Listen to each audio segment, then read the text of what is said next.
Battle Brothers is one of the greatest turn-based strategy tactical RPGs ever made. It is a love letter to the turn-based games, a brutally difficult game that requires strategic battle thinking, long-range economic planning, and a thorough understanding of the game's mechanics to truly succeed. Mozu with Negron Tech here, and in today's video, I'm not really doing a review of the game or a guide, but more just an overview and my thoughts on why I believe Battle Brothers is one of the greatest tactical RPGs ever made, and one of my favorite games of all time. In Battle Brothers, you are a mercenary captain in a grim, dark, low fantasy world, I would say, that oversees and commands your mercenary band on a turn-by-turn basis in battle and in real time on the overworld, where you'll actually decide what type of enemies you'll battle, or maybe you get ambushed by them. And these enemies do everything in their power to kill you, and boy, the AI is good at killing you. I really believe that the AI is excellent in its goals of defeating you, killing off your priority targets, disabling strong brothers, and generally always being a constant threat to you. Now, I'm not a god gamer, I'm just a casual older dude, and in the hundreds of hours I've played, I've still yet to truly dominate a campaign like past day 100 really without saves coming.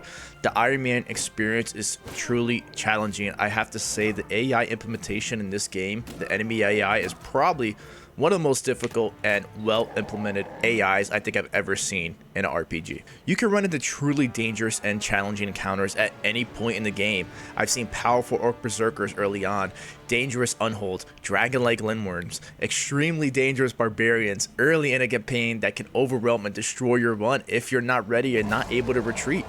But that's what Battle Brothers is about. It's about accepting defeat and learning. Learning what could have been done differently. Could I have avoided that fight? Should I have avoided that fight?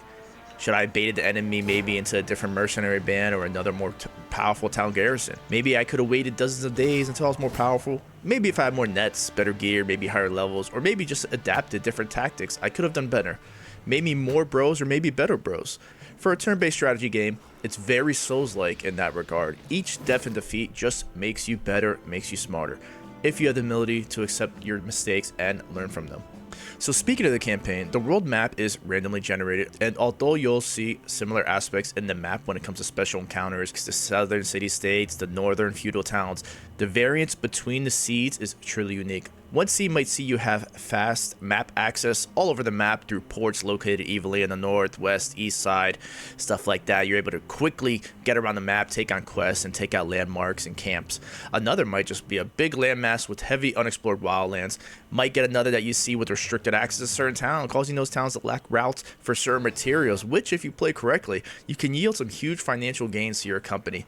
The replayability in the overworld really is truly endless, and I gotta say, like, the difference in seeds, it makes each new campaign extremely unique and worthwhile to really explore these different seeds.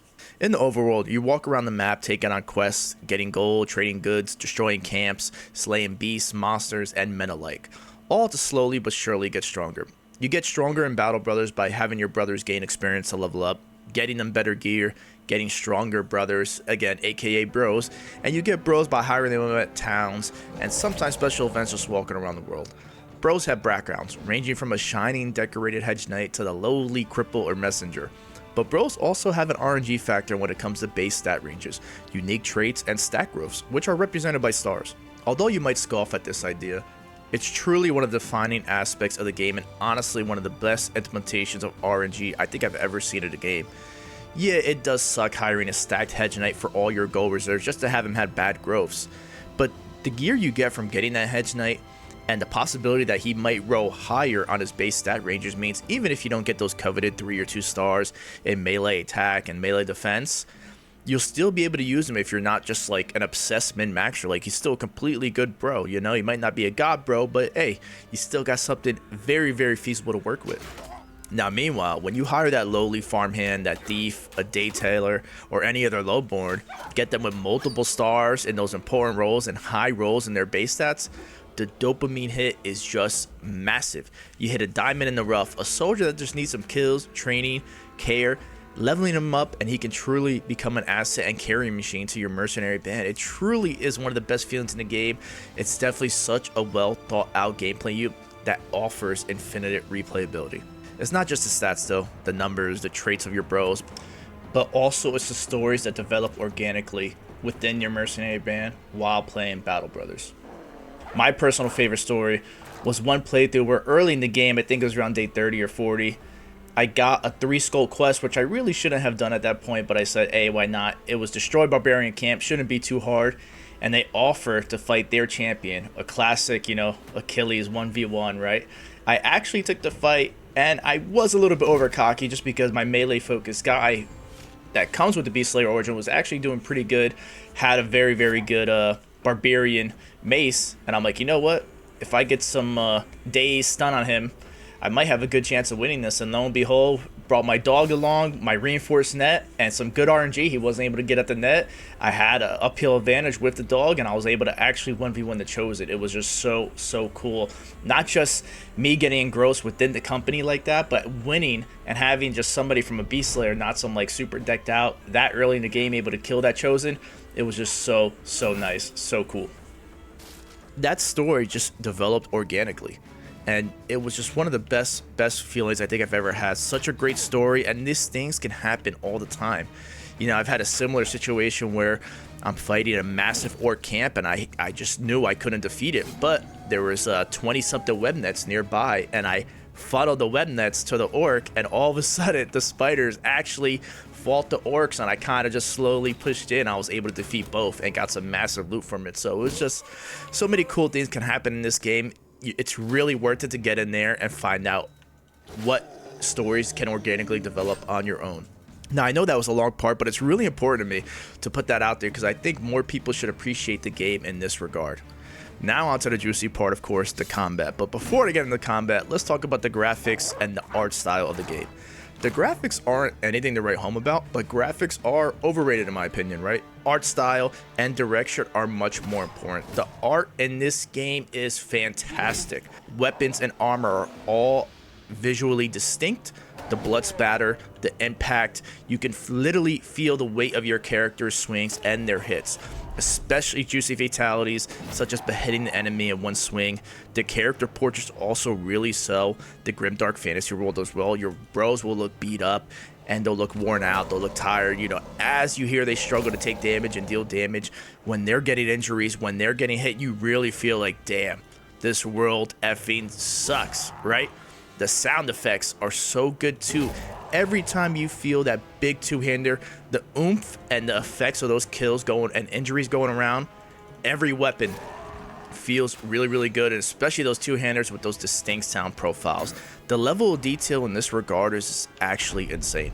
Your big two-handers, again, they have that absolute massive weight behind them. If you have a big hammer and you crush armor in one swing, you're gonna feel it, and the sound is actually distinct.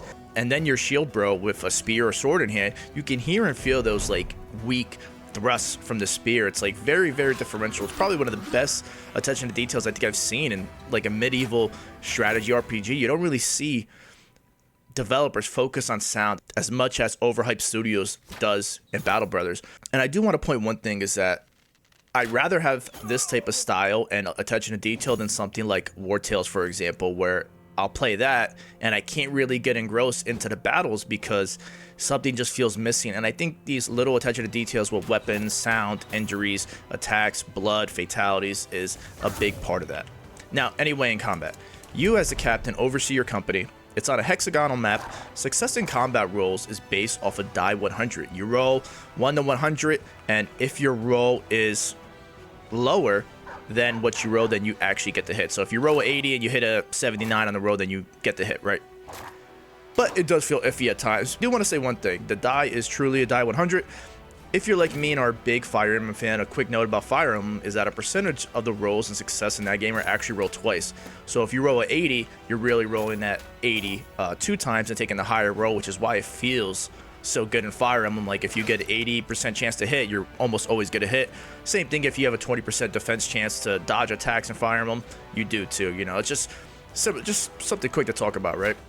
Battle Brothers is not that. You will see plenty of high rolls not go your way, but you'll also see low rolls go your way as well. It's part of life in Battle Brothers, and it's kind of part of the story of Battle Brothers too. Like sometimes you'll just get a bro that has no business being alive past day 50, and he just is. He's developed, he's surviving constant 50-50s, he's hitting those 50s, he's hitting lower than that, and all of a sudden, like, the story of that bro, like, damn, I got to keep on to this guy. Like, he's a lucky bro, right? Like, obviously, it's not going to always work out that way, but hey, again, those organic stories are so nice in Battle Brothers. So that's moving around the hexagonal map and the rows. In order to kill enemies, you have to empty their health pool, right? Health is protected by armor. You have your armor to the chest and armor to the helm. Attacks can hit either one or both at the same time, or they could ignore it, with certain weapons having those different properties, right? You also have weapons that more focus on hitting the head or ignoring shield bonuses, or focusing on armor, breaking that armor. You can also rout enemies, as morale is a big part of the game as well for you and the enemy. You have some enemies like Geist that really all they want to do is just scream and break your morale and make you run that way. So it's really important to counteract some morale battles, because now you have to invest in resolve and your own troops' morale too. To truly succeed in Battle Brothers, you need to understand common mechanics and build a strong company of bros. Half your success depends on your economy per se, right? Your mathematical output of your bros and statistical probability of success. You succeed in Battle Brothers in this portion in the overworld by hiring and developing good bros, with the other half actually being the turn-based combat tactics. Are you going to build a range-focused army that peppers enemies from afar, weaning them thin and then destroying whatever is left when they close into melee? Maybe a balanced company of range, tanks and shields, and two-handed killing machines. The combinations and possibilities are endless when it comes to army composition and gameplay choices. And you might laugh, but I really have done some 12 melee armies before, especially as Beast Slayer Origin with 12 dogs. It's kind of hilarious just having 12 dogs unleashed on turn 2 or 3 and just completely overwhelming, getting those surround bonuses and outflanking the enemy, right? Now, I know there's just so much I didn't go over. There is so much goddamn depth and complexity in this game. It is worth it for you to dig in and discover it on your own. For example, I used to build my armies in a one-dimensional way. What I mean is that if my melee monster rolled well, I'd give him a great axe and he'd go to town in melee. But there would be so many fights where he wouldn't be able to excel due to lack of movement points in combination with attacks. With the big two-hander, most of the time you're only going to be able to move one hex and then attack. A lot of the times he wasn't able to attack every single turn. He wasn't able to really even target priority targets. And then I thought, back to my Beast Slayer Origin, why don't I just go quick hands? I can equip a two-handed reach weapon, and all of a sudden, maybe I can stay back. If I take a little bit of damage, use that pike or bill hook, and then when I have the ability, I can close into melee and really destroy them with that two-hander. All of a sudden, my hulking greatsword or great axe wielding melee monster didn't really have a weakness because he's able to attack every single turn.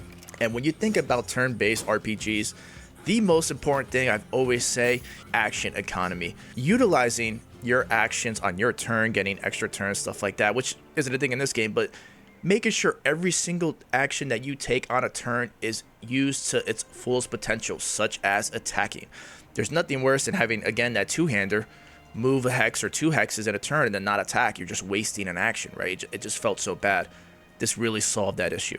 Now, this is just one example, and it took me, honestly, hundreds of hours to really realize it again. Like, I'm not a god gamer. I don't really min-max, and I try not to research games to, like, their core, go on the wiki or YouTube videos, stuff like that. I really try to organically learn about games, discover things on my own, and that's why, I'm kind of a slow player, but, I still have so much fun with it. Now, with that said, thank you Overhyped Studios for creating one of the best turn-based strategy tactical RPGs ever made. And thank you for taking time to view this video. Moza with Negron Tech here. Have a good one.